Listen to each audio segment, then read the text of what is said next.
It was the morning of April 7, 2018, when a chilling 911 call came through the dispatch line. The man on the other end was frantic, his voice trembling with urgency. "I was in the shower. I heard gunshots, and now, my wife, she's dead." The caller was Keith Johansson, a seemingly distraught husband who claimed his wife, Brandy, had shot herself while he was in the bathroom. The dispatcher tried to get more details, but Keith's words were jumbled, his breathing heavy. Paramedics and officers arrived at the scene within minutes. Inside the master bedroom, they found Brandy lying motionless on the floor, a 9mm handgun nearby. Blood soaked through her shirt, she had been shot twice in the chest. But wait, twice. Immediately, a question arose: how could a self-inflicted gunshot wound involve 2 bullets?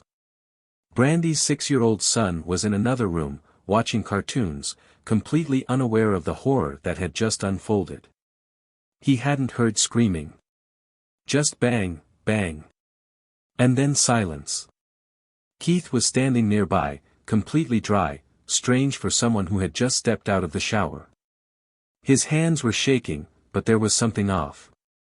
Officers couldn't quite put their finger on it, but something in his tone, his demeanor, his story, it just didn't feel right. When they asked him what happened, his words kept changing.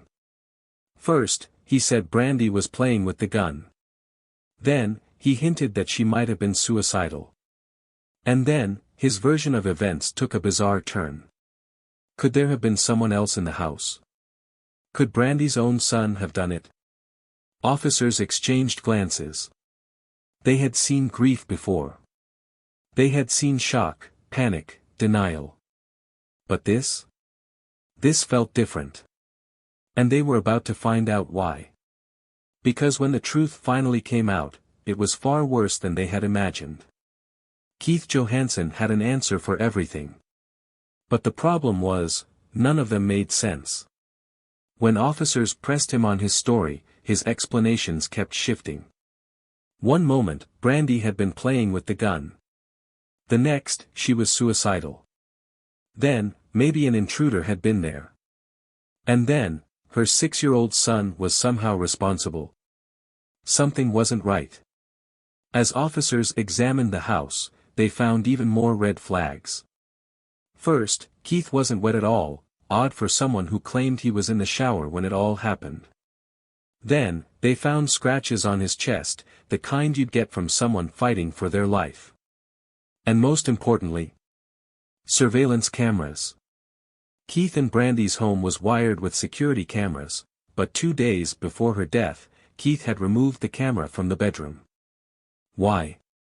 Keith stammered when asked about it. He shrugged. It wasn't working. Convenient, right? Police knew they needed to dig deeper. And when they finally reviewed footage from the other cameras in the house, they saw exactly who Keith was behind closed doors.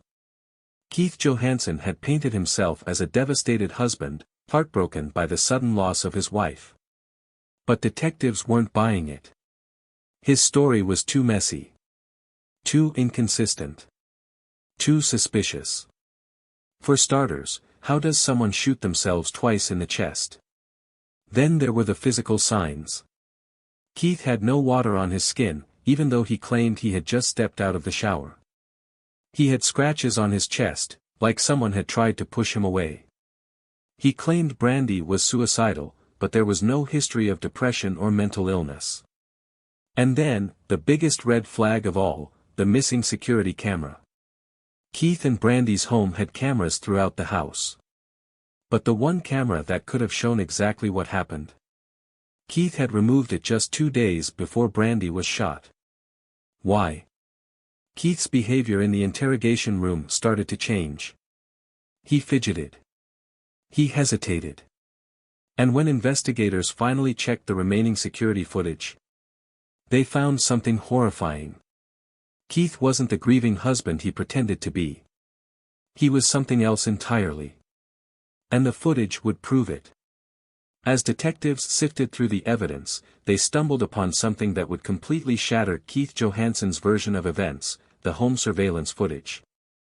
Although Keith had conveniently removed the bedroom camera just 2 days before Brandy was shot, he had forgotten one thing: there were still other cameras recording. And what they captured? It was disturbing. In the hours before Brandy's death, the footage showed a toxic and terrifying dynamic inside the Johansson household. Keith wasn't the loving, heartbroken husband he had portrayed himself to be.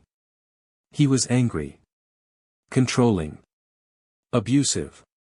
On the footage, he could be heard berating Brandy for hours. "You think you can cheat on me? You think I don't know?" Brandy, sitting on the bed, was sobbing. Keith stood over her, towering, his voice dripping with rage. "You're pathetic. You know that? Maybe you should just end it. Maybe I should do it for you." The footage was chilling. Brandy's face showed fear, exhaustion, desperation. She wasn't just living with Keith, she was trapped. And then, detectives noticed something else. 2 days before the shooting, Keith had removed the camera from the bedroom. But why? Was he planning something? And if he knew Brandy was suicidal, why hadn't he done anything to help her? The pieces were falling into place. Keith wasn't just a grieving husband. He was the only person with a motive, means, and opportunity to kill Brandy. And now, police had enough to prove it. But they needed one last thing: the confession. Would Keith finally crack under pressure? Or would he keep lying until the very end? Stay with me, because this interrogation is about to get intense. The interrogation room was cold, sterile, and silent except for the steady ticking of the clock on the wall. Keith Johansson sat in the center, his arms crossed, shifting uncomfortably in his chair. His eyes darted from one detective to another, searching for a way out. "I already told you what happened," he said, his voice a little too steady for a grieving husband. The detectives weren't buying it. Detective Foster leaned forward, placing a file on the table between them. "You sure about that, Keith? Because here's what we know." She flipped open the folder. The first image was of Brandy's body, lying motionless on the floor, 2 gunshot wounds in her chest. Keith swallowed hard. "Brandy shot herself," he repeated. "I was in the shower." Detective Foster didn't flinch. "You weren't wet." Silence. "You didn't have a single drop of water on you when the officers arrived, Keith. But you told the dispatcher you had just jumped out of the shower.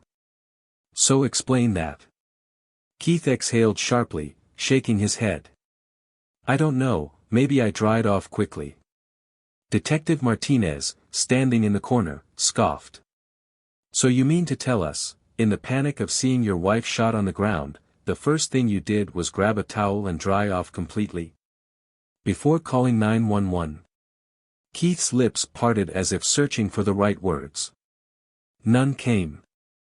Detective Foster reached into the folder again. This time, she pulled out a photograph of Keith's chest, fresh scratches running down his skin. "Where did these come from, Keith?" "I don't know, maybe I scratched myself." "That's funny. Because those look like defensive wounds. Like someone was trying to fight you off." Keith let out a nervous chuckle. "Look, I told you, Brandy was depressed. She was cheating on me online. She felt guilty. She probably just snapped." "Snapped?" Detective Foster repeated. "She shot herself twice in the chest, Keith. That's not how this works." Keith clenched his jaw. "I don't know how she did it, okay? Maybe she shot herself once, got scared, and pulled the trigger again." Detective Martinez shook his head. "Keith, we both know that's not how it happened." The room fell silent. Then Detective Foster reached for the final piece of evidence. A USB drive. She inserted it into a laptop on the table, turned the screen toward Keith, and pressed play. It was security footage from inside the house, footage Keith had forgotten about. There he was, just hours before Brandy's death. Screaming at her. taunting her, calling her worthless. And then, the words that made every detective in that room feel sick. Maybe you should just do it already.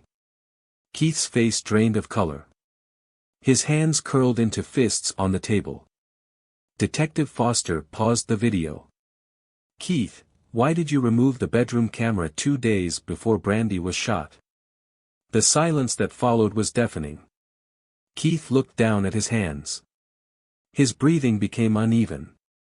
And then, for the first time since the interrogation started, he had nothing to say. But was he finally ready to tell the truth? Or was this just another moment of silence before the next lie? Stay with me, because what happens next will shock you. The courtroom was silent as the judge prepared to deliver the sentence. Keith Johansen sat motionless, his once defiant posture now slumped. After a swift deliberation, the jury had found him guilty of first-degree murder. The evidence had been overwhelming: the scratches on his body, the missing bedroom camera, the surveillance footage capturing his abuse. And now, he was about to pay the price.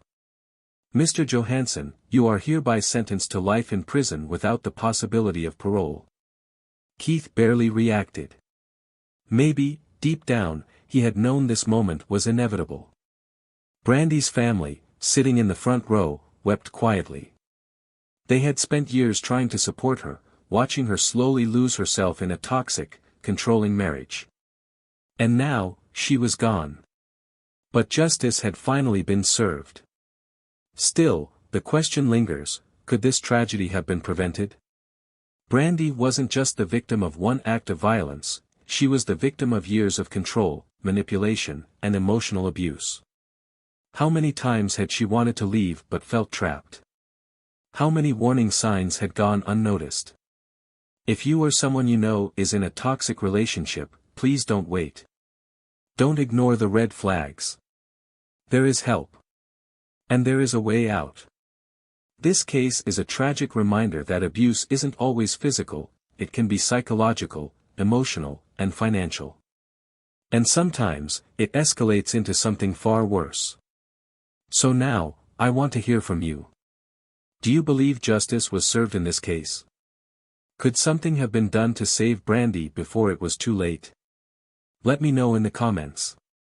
And if you want to hear more real-life cases like this one, don't forget to like, subscribe, and turn on notifications. Because sometimes, the truth is more chilling than fiction.